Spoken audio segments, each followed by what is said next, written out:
All right, here we go.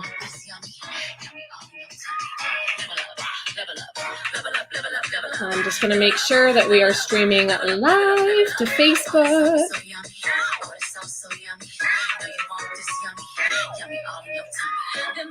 Let's make sure. How are you doing tonight, guys? It is Wednesday night, and I'm starting something new. I am absolutely starting something brand new, and I am so freaking excited about it. Let's go. Oh. So, fun fact. I haven't been listening to a lot of music. I used to go to school for music. I used to absolutely love it.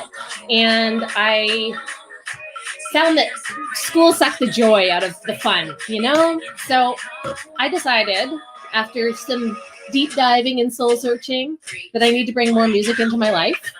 Love this song. Me and Izzy danced to it in the Jeep.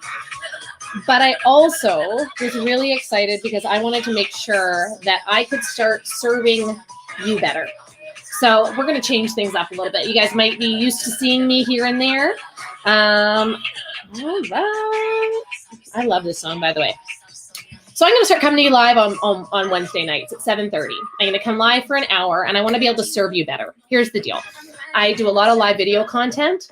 I do a lot of interviews, and I just really wanted to be able to serve everyone better. I wanted to be able to spend more time deep diving into bigger conversations, and I wanted to make sure that I could be here to answer questions and to work through some stuff and go and deep dive into stuff, you know? So we're going to start Wednesday nights from now on, and we're going to start Wednesday nights from now on. We're going to start talking about stuff. Hey, I'm going to just make sure that I have this on my Facebook page so that I can see your comments. If you're making any comments, you have any questions, it's going to be a lot of fun.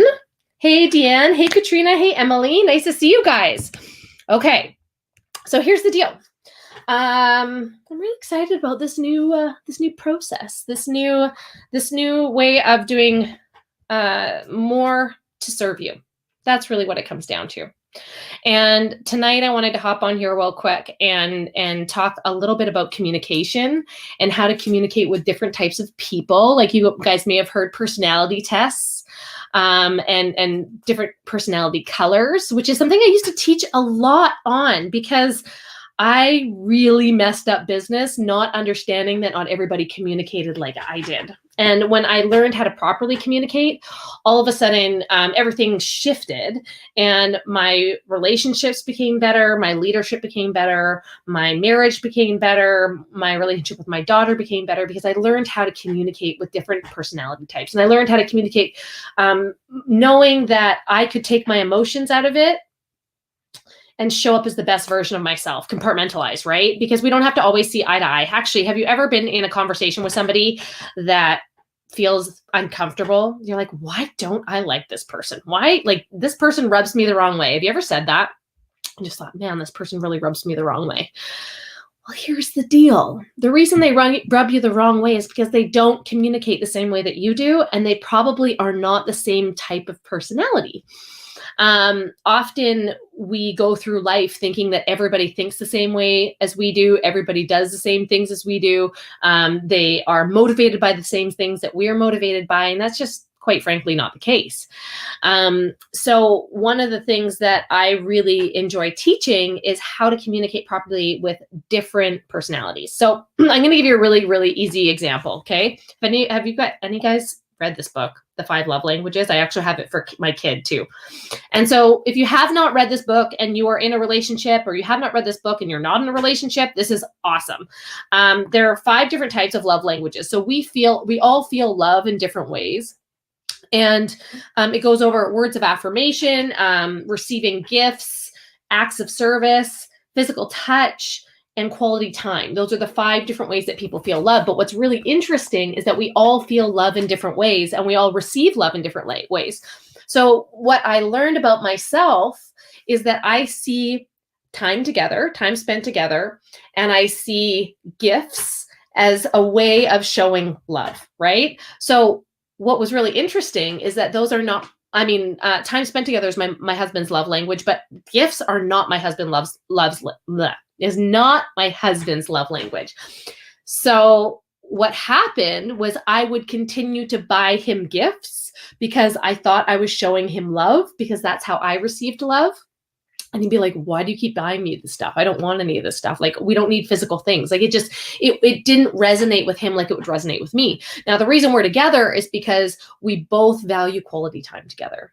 We both value physical touch. We both value, so yeah, sometimes I just like lose my mind in the middle of things.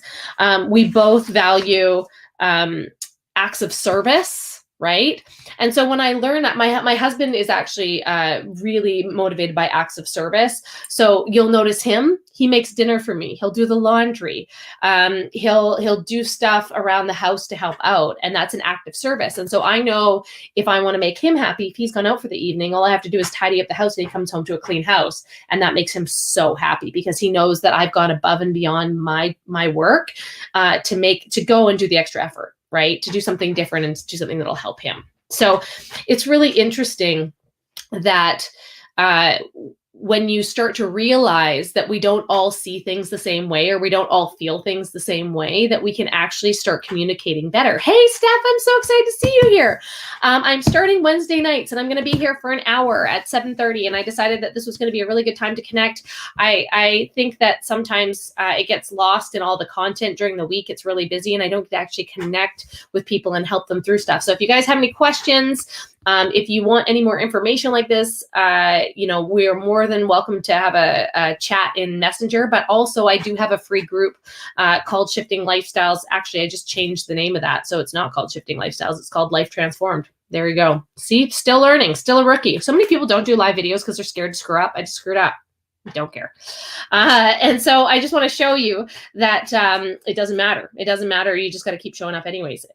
It's one of those things that I think people really avoid because they get really nervous and they want it to be perfect. It's never perfect. I was on a Zoom last week and my daughter, who's 5, ran in through my office right behind me naked. And I was like, this is what's happening now, right? It's never, ever, ever perfect. Okay. So we're going to talk about communication today. We're going to talk about different personality colors. You are more than welcome to ask questions. I can see your questions. I can see your comments right now. We're going to chat a little bit about personality colors and how communication will change when you recognize other people's personality colors. Now, there are also personality tests like DISC, which is similar to personality colors. There are animals, it can be a whale or a cheetah or a lizard, or, there's all these different animals, but I'm going to talk really simply about the color personalities because there's only 4. Makes it super, super simple. And then I'm going to talk to you about how important it is if you are in sales or you are in communication with anybody, how important it is to recognize how they communicate and talk to them in their language. If you want people to like you and you want to do business with people do business with people they know, like, and trust. And most people, when they're spoken to in their love language or in the way that they communicate, they are more open to having a conversation with you. Okay. So let's talk a little bit about, I'll start just start with red because that's my dominant personality type. And I'll tell you why I needed to learn about the color personalities, because reds, they are full steam ahead. They are the do it anyways kind of people. They are usually in a leadership role, a CEO, a manager. They are usually entrepreneurs. They're the get it done kind of person. They are usually massive problem solvers. They are the people that don't necessarily think out every detail. They just do and they fix it later if they need to. They are ideas people. They usually are very good at holding people's attention. So you'll see them in big roles, and whether that is acting or like big ego roles, right? Musician or people that are very, very successful usually have a dominant red, because you have to have that gene to be able to push through all the negativity and all the stuff that's out there. So they're very, very dominant. But the problem with red is that if they don't recognize they're red, they can literally railroad over people and like leave dead bodies. Like you don't even think that you're communicating in a way that is offensive or rude. You're just very, very direct. They're the people that will like not sugarcoat anything, come to you and give you a list of tasks and not think anything of it and just say, oh, well, if you're not doing it this way, do it this way. And then they move on to the next thing, right? So they're very, very to the point and direct, which sometimes comes across as bitchy. Sometimes it comes across as like, oh, they are not very nice. Sometimes it comes across as condescending and like, and they don't understand that other people don't receive knowledge the same way. And we'll talk about that a little bit. Now, reds are people that really like money. They're goal driven. They are motivated. So if you can give them a challenge, they'll overcome a challenge. Yes, Jacinta, me too, man. Me too. And so what's interesting, so Jacinta just said she's a red as well. And so now that I know that, I can communicate with Jacinta and there's no BS between us. There's no sugarcoating anything. If we ever have a problem or a issue that we need to work out together, it's straight to the facts. There's no like, hey, you did this really well, or you didn't do this really. There's no like sugarcoating. There's just like direct facts to the point. Here we go. Okay. And so it's fine if you're talking to another red that way. It's fine if you're talking to another person that speaks your language, but you have to know who you can speak with that way and who you can't. Because if you talk to a blue or a yellow, which I'll get into, they see it as kind of offensive. If you're not taking a kind approach, right? And by the way, you're not just one color. You're a bit of everything, but you're going to have a dominant color or two that you tend to behave like, okay? And so if you're talking to somebody in business and you want to appeal to them, you're going to talk numbers. You're going to talk about other people's success stories. You're going to talk about challenges and how much money they can make. You're going to talk about bonus incentives. You're going to talk about all of those things because their eyes will widen, their ears will open, and they're just going to be like, tell me how to make money. Tell me what to do to make this kind of money, and I will do anything. Like, they'll just figure it out. They're also those people that you don't really have to handhold. You let them go, and they just like instantly disperse and start doing what they need to do, and they figure it out along the way. Okay. I'm going to move on. So by the way, reds are only 5%. 5% of the population. They're only 5% of the population. So if you are a red, this is a very important video for you if you've never heard of color personalities before, because you're probably speaking to people your entire life like they're just like you, but actually 95% of people, not like you. And we may rub them the wrong way if we're not aware. Now, I'm going to move on to blues. Blues are 15% of the population, okay? And so blues, they are all about fun. They love people. They love events. They are constantly doing new things and seeing what they like and what they don't like. They're constantly growing and changing. They like everybody to get along. They love group scenarios. They love traveling. They're the life of the party. Like, you know a blue because they're up for drinks on the patio. You know a blue because they're up to go to Vegas next week. You know a blue because they will be very motivated by the fun that they can have in the community that you can provide. So when I talk to a blue, you'll hear it, like, I'll ask certain questions when I first get to know people, and I'll ask them what their goals are, right? And so a blue would probably give me the example of, well, I want to go to Mexico this year, but I also kind of want to go to Hawaii. And like, is there any opportunity to do those kind of things? They're going to ask you different bits and pieces in your life, about your life, and they're going to want to get to know you better. The other thing about blues, though, is that they are very hard to rein in. They are always on to the next funnest thing. So they're always looking at different things. They've like got shiny object syndrome. So they're like, squirrel, squirrel, I need to do this. I need to do this. I need to do this. I need to do this. And they often don't accomplish what they could because they lack focus, and they go for everything instead of focusing on the few things. Right. And so they're all over the place, and they're quite difficult to put into one box. And they don't want to be put into a box. They want to know that they can take advantage of every opportunity. They want to know that they can try new things and go on adventures. So when you speak to them about get-togethers. You speak to them about celebrating when there are promotions. You speak about the retreats and earning trips and the incentives that are available for everybody. You speak about weekly Wednesdays that everybody gets together, and then they feel like they're part of a community. So they really enjoy that space. And then I'll go on to the greens. Greens are about 10%. Now, see, we're only up to 25%. So you can imagine how many yellows there are. So greens are your analytical people. Greens want to know the ingredients on everything. They want to know every policy and procedure. They need to have systems in place. They need to have scripts. They need to know exactly what to do at all times. And you'll recognize these people because they'll ask you many questions. Like often people misread a green because they think that they're being difficult, but really the green is asking all of these different questions so that they can get all of the information that they need to make an informed decision. Hey, Bander, how's it going? Nice to see you live. Oh, that's so funny, Steph. She said, you just described my husband in blue, as a blue or as a green. It is so, and what's really interesting, Steph, is that we actually tend to marry or have a partner that is opposite to us.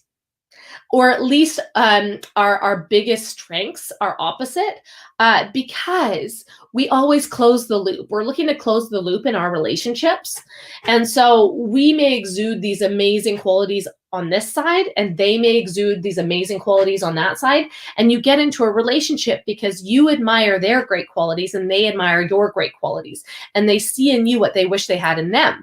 And so what's really cool is that when you recognize that, you learn to communicate differently.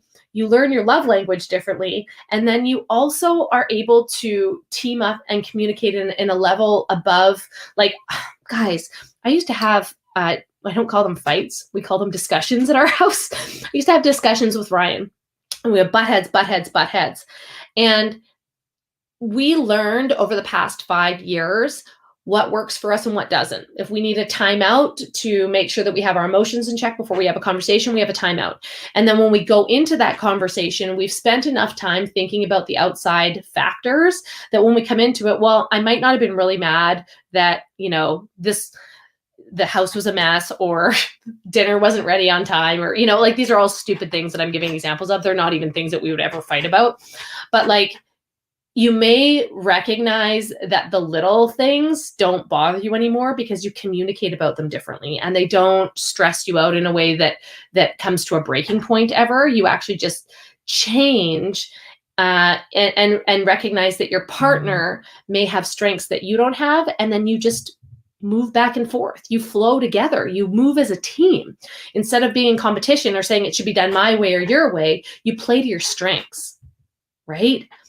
It changes how things are. You're absolutely right, Steph. So she said, we bring out differences in each other.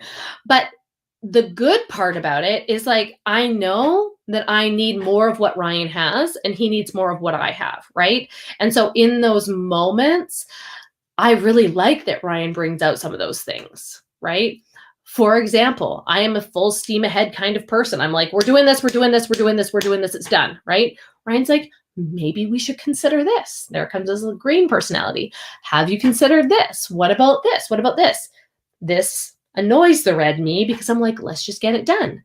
But his voice of reason has saved us in so many circumstances. And he also appreciates the drive that I have because he doesn't have time to overthink everything. We always have a discussion in the middle and we hedge our bets, right? So, and see, just into saying her husband is so much more chilled out compared to her. And yeah, you call it heated discussions. Yes, we're having a discussion today. Okay, don't worry. And by the way, sometimes we have those discussions in front of our kid, right? Like sometimes we have them in front of Izzy respectfully. You can tell that we're disagreeing, but we're not yelling, and we have that conversation. But the reason that we have it in front of her and we don't have it behind closed doors is because we show her afterwards that we can all have a really nice dinner together. We can all cuddle on the couch together. We can still have a disagreement and love each other. And to me, that is a very important message that I want her to get at this age. I want her to understand that we can talk about the tough stuff, that we can have difference of opinions. Like, this is what's wrong. And I'll tell you what happened. Like, I'll tell you what happened when I started teaching these color personalities. It was really interesting. And what I want to really bring to light is how important it is to understand that it doesn't matter what color you are. We can actually learn a lot from different colors. And when you work in a team environment, having those different colors, oh my God, I appreciate them so much, because even though I may lack in having fun being a blue, and I may lack in green analytics and doing systems and getting all that stuff together, there are people on my team that are excellent at it. They remind me to have fun. They make me have fun, and then they bring joy back into my life, or they help me organize systems that help the entire team, and I wouldn't be able to do it without them. And so I really enjoy other personality types as opposed to butting heads with them. I just learned how to get along and coexist with them, right? So let me go back to green, okay? And then we'll have a little bit more of a conversation around this. So with greens are very analytical. They like want to know step by step what's happening. They want to have like a vacation itinerary, okay? They're not the people that are going to fly by the seat of their pants. They're going to have every little moment planned, and they're going to know all of the details and what all their options are. That's just how they are. And so when you find somebody that is like this in business, the best thing to do is help them research. And by that, I don't mean research for them. Point them to tools where they can research so that they can get all of the information they need to make an informed decision, and let them at it. Let them do it. They'll come back. They'll ask questions. Just make yourself available. You cannot rush the sale with greens. You cannot, you cannot push them through.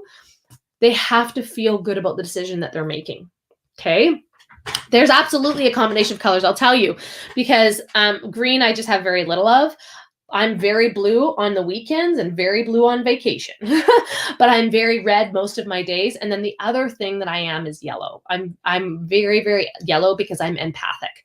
And so yellow is the next category that we're going to go into. Oh, sorry, I better talk lastly about greens. Yes, I said give them all this information so that they can make an informed decision. But they're the people that'll come in and they'll build systems. They're the people that would love to build systems and be organized and work through. Like, it actually makes them really happy to have that. So those are the people that you team up with when you need to put together programs, when you need to put together systems or duplication that happens. They're very, very helpful in putting together a plan. Okay. And then yellows, so 75% of people are yellow, like 75%. And this is why it is so important to understand communication and different types of personalities, is that 75% of people don't want any conflict. They are helpers. They are the people that will put themselves into harm's way to help other people. They will literally give you the shirt off their back. They are givers, and they want the best for everyone around them. They hate drama. If there's any sort of drama or conflict, they back away slowly and they don't want anything to do with it. So if you have a crappy work environment, they have very high stress and very, very high anxiety, and it makes them not feel very good. They probably won't stay for very long. Again, in a team environment like what we do, I think it's so important to know that it's the culture that you create on your team that keeps the yellows around. It's the thing that bonds them. And if I was going to talk to a yellow about business or about something that would interest them, it would be in helping other people. It would be in giving back. It would be in doing good for charities or for your communities. It would be how you help people. And so I talk a lot about, how we help people, what we do for others, the community that we've built of supportive, kind, inspirational women that are all there to lift the bar and make everyone feel comfortable and welcome. That's the environment that you want to create for them. And they may take some time to grow and to learn and to be part of that. But in the end, it's one of those things that you really want to make sure they feel good about the environment they're in. They feel good about you, and they feel good about what you're teaching or what the collective project is, if that makes sense. So where I got into trouble the first time I taught this is that I edified red because it was my personality type and it was what I was most comfortable talking about. But it didn't mean that it was the most important.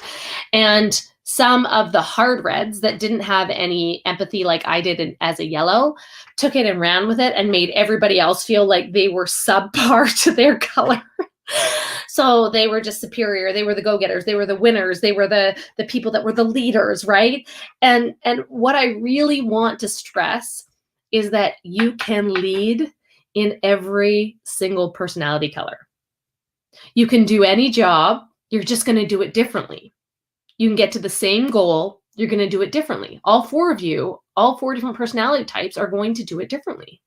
And I find that really fascinating because so many people think that it's not a fair playing field, right? They think, oh, like they count themselves out. They have this like crazy self-sabotage in their head and they're like, oh, I'm not like that. I'm not like them. Have you ever thought that when you've watched somebody online and you think, oh, I'm not like them. I wish I was more like them, right? And I think when you get into that position, you haven't done a good job at communicating. Because in the end, especially if you're somebody that runs a team, especially if you're somebody that wants to grow a team, in the end, you're the one that's going to want to encourage growth and collaboration on your team. You're going to be the one that wants to encourage acceptance and conversation. You're not going to want to divide people by colors. And I think that the important part is learning how to communicate in those other colors. And it's not about labeling. Like you may be the rainbow, right? I know that, when I'm with my daughter, I'm much more yellow than I am red. When I'm with my husband, I can be blue and yellow, but when I'm working, I am so red. And if he comes in here, he knows. And it's interesting because like you can think of it like a hunter and gatherer, right? When you are a female that works, our nature is a gatherer. Our nature is to create community. Our nature is to help raise children, is to network, is to help others. Like that's what we're meant to do. But if you're somebody that's driven and you're entrepreneurial, you're more like a hunter. And so you're out there and you're making deals and you're coming up with ideas and you're failing forward and you're doing all the tough stuff. You're really trying to figure out the solution to what's going on out there. You're trying to find food, right? And when I'm in that state, hey, Malika, when you're in that state, often you can't recognize, like sometimes if Izzy comes in and I'm doing a Zoom or I'm doing a live video or I'm working, I'm not in the same state that I'm in when I'm present with her. Or same thing with my husband. He'll come in and he'll start talking to me about something and I won't even be listening because I'll be doing something in front of me. So we've started doing this. And I don't know if any of you have worked in a restaurant before, because sometimes, and he's also listens to podcasts all day. Like, I don't know if he's listening to anything, but what we started doing to communicate better was like you would in a kitchen. If you've ever been in the restaurant industry, you walk into the kitchen and before you ask a question to the chef, you say, "May I speak?" Because they may be in the middle of something and they may have a million things on their brain. And you cannot like run in and just start talking to the chef because they're running the kitchen. So you have to say, "May I speak?" And that sentence has helped us so much communicate, because before, if Ryan was doing something and I started talking to him because I had an idea, he'd be like, not paying attention, right? Like he's listening to his podcast. He's just like, yep. And I'm like trying to have a conversation with him because I have an idea. And he's like, I didn't hear any of that. And so when that happens between couples, I don't know if you've ever been through this with your partner. They're on their phone. They're not paying attention. They're not giving you any attention. And you're trying to talk to them about something. When you feel that way over and over and over again, you start to be resentful. Right. And I know when I first got into the online business, I was on my phone a lot. I didn't understand how to find balance. I didn't know how to practice presence. I didn't know how to schedule my day so that I could spend more time with my family and be intentional with my time when I work. So it was almost like I was working all day, and that wasn't efficient. And it didn't work for our household. And so Ryan would come in, or he would like sit down at dinner and I'd be doing something and I wouldn't be present with what I was talking about. So we started this like we would in the kitchen, saying, "May I speak?" Because now I know when he comes to me and asks, like says, "May I speak?" I know it's something important that he wants to communicate with me about. So I may say, "Yeah, go ahead." Or I may say, "Hey, give me a minute. I just got to finish this thought," or "I just have to finish this task," and then I'll be right there. And then we'll have that conversation. And he does the same thing with me. And I find that when you have a clear communication like that, It eradicates all of the negative feelings of being ignored or not being heard, and it gives you a pathway to actually have a really clear communication. And so often, in work environments, when you're coaching people and working with them, you have to learn how to speak in their love language. You have to learn how to speak in their personality type to have really genuine conversations. Because I want to give you some examples. If I went into a meeting and I started talking about all the things that people needed to do to make $100,000 a year, I would lose my yellows. They'd just be like, that's not even possible. What is she talking about? I'm not even going to listen to this. Like, it wouldn't resonate with them.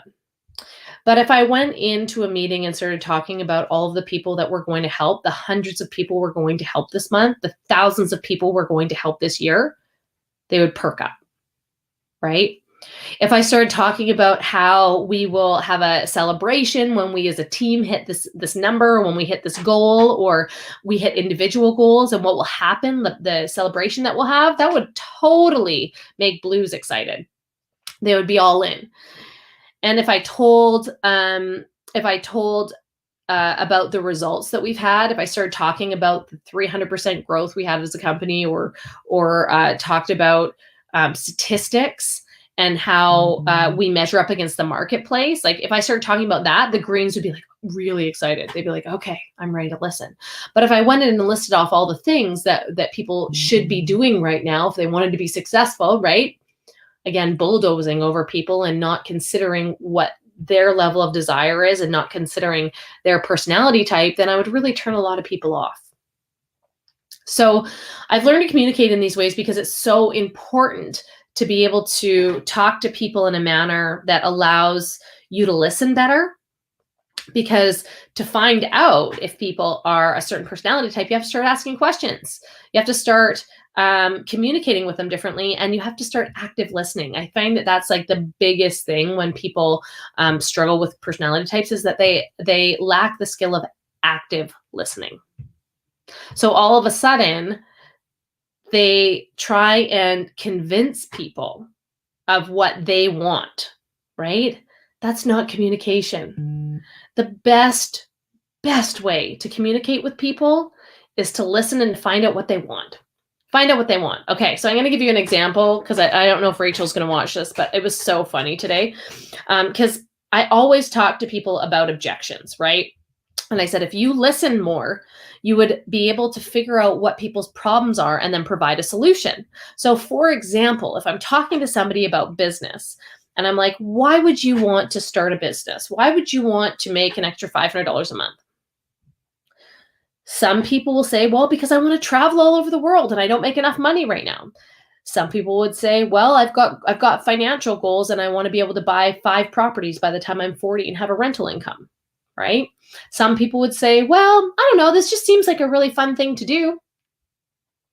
Others would say, I really am looking for a sense of community. I'm a mom at home. I've got kids. I don't get out much. I don't get to talk to other people very much. So I'm looking for some support and to feel like myself again, right? So I'm going to talk to each of those people differently. And I'm going to say to the mom that just wants a sense of community, I'm going to say, hey, I started this business when my daughter was 3 weeks old. I kind of went a little crazy. I think I might have had postpartum because it's a little nuts to start a brand new business when you have a 3-week-old baby. But I panicked. I realized that I didn't want to go back to work. I had a really bad shoulder injury and I was unable to go back to work at that point in time. And I knew that I had to find another way. And you know what the craziest part about this business is? The craziest part is I found other like-minded moms that not only support me, but encourage me to go after my dreams, encourage me to reach higher and do more and be an example for my kids. Like, I think that that's really the secret superpower of being a mom and working from home, is that you are the example for your children, right? They don't listen to everything you say, but they watch every single thing that you do.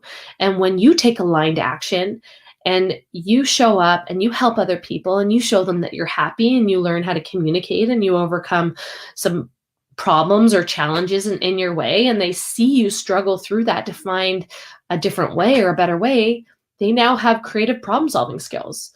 You're teaching them communication every day. You're teaching them emotional intelligence. You're teaching them maturity. You're teaching them how to goal set, right? That's such an impactful thing when I think about raising my daughter, that I get to do, like, that is a priceless part of building an online business, is that she gets to see me happy. She gets to see me create something out of nothing. She gets to see me create the life that I wanted, and she'll know that she can do that too. What's really interesting, and what I love most about working online and working from home, and this is again what I talked to when I was talking to a yellow personality, is that the time that I get to spend with Izzy, most parents that are working, they don't get to spend that kind of time with their kids. And we get to know her at a deeper and a different level. We get to spend, a lot of time with her, communicating with her, and she is a very smart kid. And we learned very, very early on that she understood more than we were giving her credit for. So we started talking to her like an adult. Not like I would talk to my friend, because there might be some swear words in it, but like, we talked to her with big words. So for example, the other day we were coming home from daycare and she asked me if she could get her ears pierced. Now, Ryan and I had a discussion and a disagreement about when she should get her ears pierced. I thought she should get them pierced as a baby because I was traumatized by having my ears pierced at 9. Totally traumatized. My sister went first, she started crying. I was like, I'm not doing that. It took him 2 weeks to convince me to go after that. I was like, I'm not doing that, right? So I'd been through the trauma and I wanted to save her from that. Not only that, but if we got her ears pierced as a baby, in my opinion, she wouldn't touch them as much. Like, I don't know about you, but like, I remember my ears were infected all the time. I just touched them all the time. And so I wanted to save all of that. Ryan's opinion, on the other hand, was that we should allow her to pick. Maybe she doesn't want to pierce her ears. Maybe she wants to wait. Maybe she's got different ideas. It should be her choice. So we both have valid points, mine from experience and his from logic, right? But Izzy asked me, can I pierce my ears? And I said, well, that's a conversation that we need to have with your dad when we get home. And she was quiet for just a second. And she said, Mom, would you help me have that conversation with Dad? And I said, yeah, it is absolutely. I'd help you have that conversation with Dad. And then another second, what does conversation mean? And I said, well, Izzy, conversation means we're going to have a discussion. We're going to talk to Dad. But what's so cool is once I explained that to her, once we came home and had a discussion with Ryan, had a conversation with Ryan, which then she decided that she wanted to be 8 before she pierced her ears, because we told her there'd be like a little bit of pain and like whatever. But she's like, I think I'll be ready when I'm 8. We're like, okay. But once we had that conversation, she started using the word. So today I was talking to her and she's like, maybe we could have a conversation about it. And I was like, that is so cool. She picks it up so quick, and often we don't understand that our kids are picking up everything that we do and say. I remember when she was a little girl, we were at the dock. We went to eat and it's right by the marina. And we were walking down the dock and there was a huge boat, like massive boat. And Izzy was 3.5. And I said, wow, that boat is humongous. It's humongous. And she said, humongous. And I said, isn't it humongous? And she's like, what does that mean? I'm like, very, very, very, very, very, very big. And so from that day forward, every time she saw something very, very, very, very big, she would say, wow, Mommy, that's humongous. That tree is humongous. That truck is humongous, right?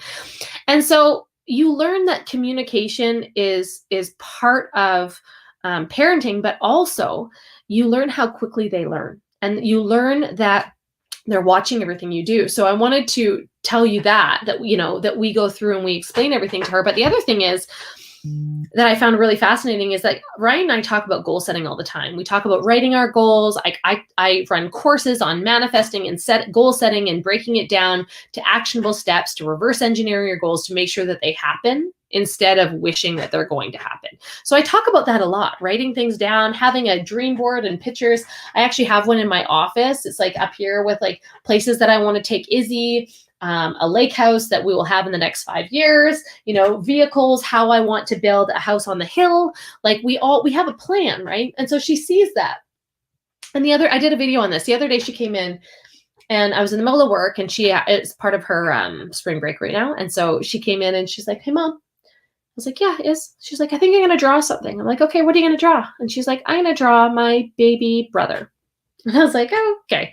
And she's like, do you think that if I draw it, it'll come true? And I said, that's what I taught you, isn't it? And she's like, yeah.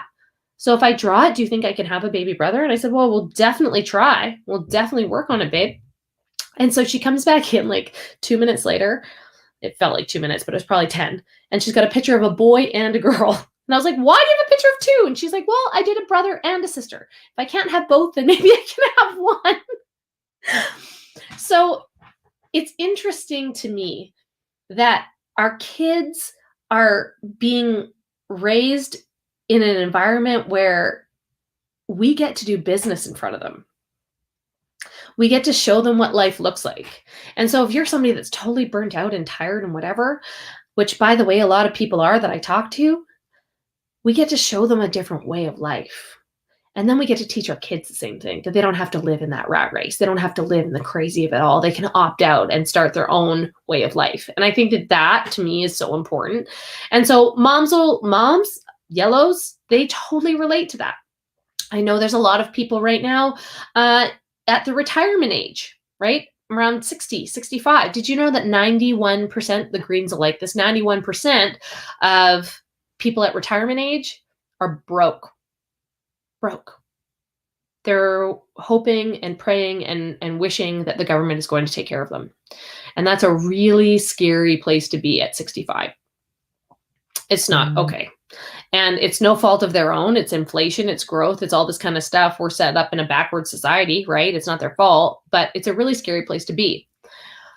So if I went into a conversation with somebody who was in fear mode of, I have to create out of necessity because I don't have anything, and I started railroading them with all of the things that they need to do right now to get their act in order with their finances, all that kind of stuff, wouldn't go over well. It would just freak them out, scare them.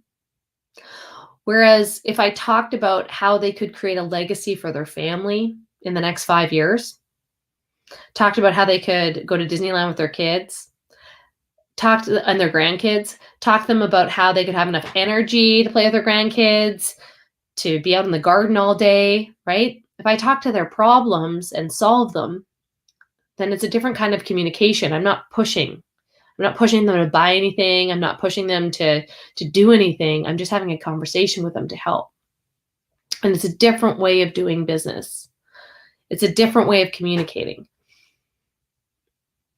Same thing goes, when you are looking at parenting. Izzy is very, very sensitive. And I recognize in her that I have to let go of my dominant personality when I'm around her, and I have to figure out how to communicate in a better way. Instead of, being a drill sergeant like I had when I was growing up, instead of being this way or that way or no way at all and having no control, I've recognized through self-development, through learning communication, through working on myself, that if I was going to build a relationship of trust with her, I'd have to show her that I can trust her and that she's capable of making her own decisions and controlling the things in her life as long as she's safe, right? There are certain things that she's not quite there yet, but there, in what color shirt are you wearing today? What do you want to wear? Do I really want to have a fight with my kiddo about what she's wearing? Thinking, man, I'm going to have like that Instagram kid that matches me every day. Well, little Izzy was wearing a little really cute onesie today with the same leopard print, but she also wore a headband and she also wore a pink tutu, right? Could you imagine the fight if I decided that I was going to argue with her that was wrong, that she couldn't wear her skirt? Who cares? You also learn in this communication to not sweat the small stuff, right? The other really important thing, and this is something that I found really, really challenging, was learning how to communicate when you're upset. Learning how to address difficult issues instead of ignoring them until they're a way bigger problem. If you are in a conflict with anybody right now, it's so important that you do today what you're pushing off. Right? How many times have we not had a conversation with somebody because we're like, we don't want to have this conversation. I don't want to go through this. I don't want to feel uncomfortable. I don't want them to feel uncomfortable. But the faster we have those conversations and the more direct we are, the better. And in conflict, we find out a lot about people, right? We find out how strong they are. We find, who you are at your worst moment is who you are, right? How do you handle stress? How do you handle anxiety? How do you handle all that kind of stuff? How do you handle tragedy, challenge? How do you handle things that are unexpected? All of those show a lot about your personality. But through this process of learning how to communicate, through this process of understanding different perspectives, it's really allowed me to see life from other people's viewpoints, like see life through them. And I don't have as much conflict anymore, nor do I fight with people, right? Like if you want to tell me that 1 + 1 is 5, yep, absolutely. You just enjoy it, right? I'm not going to argue with you. You want to debate or say something that is not true about me, you're a liar. I don't care. I'm not going to fight with you about it. You know you're lying just to make yourself feel good. I don't need to tell you. I'm just going to opt out, right? Unless it is detrimental to the team environment and to the team. But I think that once you have some awareness of this specific topic, like once you have an awareness of how other people communicate, you can start to change, right? Like, I don't know if you've ever heard this, but like when you have conflict with somebody, it's not your job to change their viewpoint, it's your job to change yours. So if you've ever been in a negative relationship, and maybe that is a romantic relationship, maybe that is a relationship where you are in business together. And so if you've ever been in a relationship where there's a lot of conflict, often it's because there's a lack of communication and lack of understanding. And if you can take, a deep breath, if you can take, my mom always taught me the 24-hour rule. Like sometimes if you're in person, it's really hard. If you're in the middle of, you're live, you're in the middle of an environment, you're out, you're in a group setting, and it's really difficult to rein in emotions. And so I always teach people, if you are feeling heightened, stressed, anxiety, like anything like that, to take a deep breath before you respond. But my mom always taught me the 24-hour rule, that if you get any sort of online communication that isn't good and it stresses you out, wait 24 hours before you respond. Let that emotion fade. The biggest problems come from people acting out of emotion, acting out of reaction. And that's not the best version of yourself. So it actually says a lot about you if you can wait 24 hours, or it says a lot about you if you can rein in your emotion. And now I've made the mistake, by the way. Oh my gosh, I've made the mistake, and I can pinpoint exactly when I've made the mistake of reacting with emotion, because my behavior is different. My emotion is different. What I found actually really fascinating is when I went to see a woman who helped me through some past trauma, helped me through some PTSD. She taught me that when we tell stories about what happened to us, and you don't even recognize that you're doing it, you tell the story in present tense when you have PTSD. You tell the story, you'll be telling the story like it happened before. And then the moments that triggered you, the moments that are the most painful, you actually tell in present tense, because you continue to relive the emotion and the stress of that traumatic event in current time over and over and over again if you don't fix the problem. And so what I found is, by recognizing that, I don't ever teach or interact with people when I'm upset, right? It's really important that you heal from something before you move forward, before you teach, before you have a conversation, before you talk to somebody that you're in conflict with, that you are of sound mind. Like, and not to say, especially if you're somebody like me that has PTSD, not to say that your body doesn't give you telltale signs that you're experienced trauma. There are definitely moments, even when I'm talking to people that I love and I'm in conflict, there are definitely moments that my heart is going a million miles a minute. I'm sweaty, my stomach hurts, and like literally my hands shake. Like if you saw me when I was being triggered, my hands will shake. And I can override it, but you have to have an awareness first. And that's what this whole conversation is about, is having the awareness to speak to people differently, the awareness to speak to what brings them joy, the awareness to solve their problems with a solution instead of trying to pitch the solution when you don't even know their problem because you haven't had a chance to listen. It's important to have the clear communication, right? It's important to be able to connect and to respectfully have conversations. This is something that I talk about all the time because I want to make sure that in this society where everyone is too scared to talk about the tough stuff because they don't want to offend anybody, it's way more important that we have the conversations and find perspective that we never would have seen before from those conversations. And you can't do that with everyone, right? The best example I can give you is how polarized the last election was in the US. You know, we're in Canada and we couldn't even talk to family members about the election without having all out emotions everywhere. Not a good place to be, right? So it's learning how to control your emotions. And then it's also learning how to listen, learning how to hear somebody else's perspective. When you can do that, you can be in a leadership role. You can overcome any obstacle. You can overcome any challenge. Does that make sense? Like, is this resonating with you guys? Do you have any questions about what I'm saying? We've got 10 more minutes and I'm going to take off pretty quick, but I want to make sure that I've answered anybody's questions or anyone's questions. Sorry, I just had a message come in on my phone and I'm looking at the comments.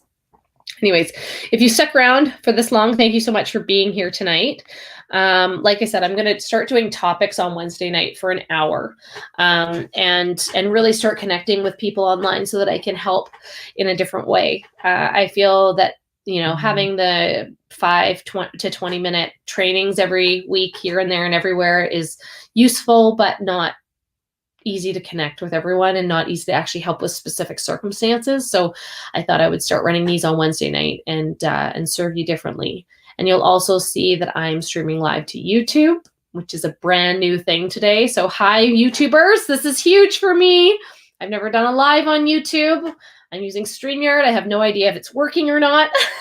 So we'll figure it out. The other thing is I hope that if you have any questions or you don't feel comfortable commenting, that you'll reach out and ask. Once I learned these concepts, once I learned about different personalities and that not everybody thought the same way that I did, it completely changed how I viewed life. It completely changed how I communicated with friends and family. It helped me create boundaries, because sometimes we put up with stuff that we shouldn't because people value different things in their lives. And I definitely have learned more about the type of people that I want to surround myself with, right? And if I can leave you with anything tonight, it's that you don't need to just be around people that are just like you, right? Some of your closest friends will be just like you. The people that you vibe with, the people that you feel attracted to when you walk into a crowded room, the people that attract you in that room will be the same personality color as you.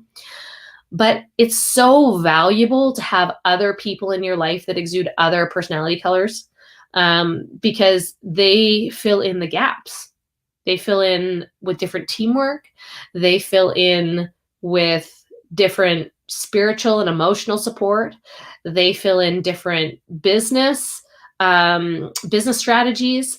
And if you want to be in an environment of growth and fast growth, as a red, I'm telling you to let go of control and to learn how to listen. And instead of picking your own idea, listen to somebody else's, right? Like I always, whenever I go into a leadership environment, I come to the table with a lot of ideas and I expect my leaders to too. But I never think that it should be my way or the highway. If there's a better idea out there, I'm totally open to doing it that way. And I'm open to somebody else taking the lead, because I think that the only way that we can get better is by learning with each other and learning through each other. And if we can join forces that way, everything will just happen a lot faster. So I hope that helps tonight. For those of you that were on and stuck on with me, thank you so much for being here. I hope you're having a great evening, and I will see you again next Wednesday and we'll talk about something else. All right.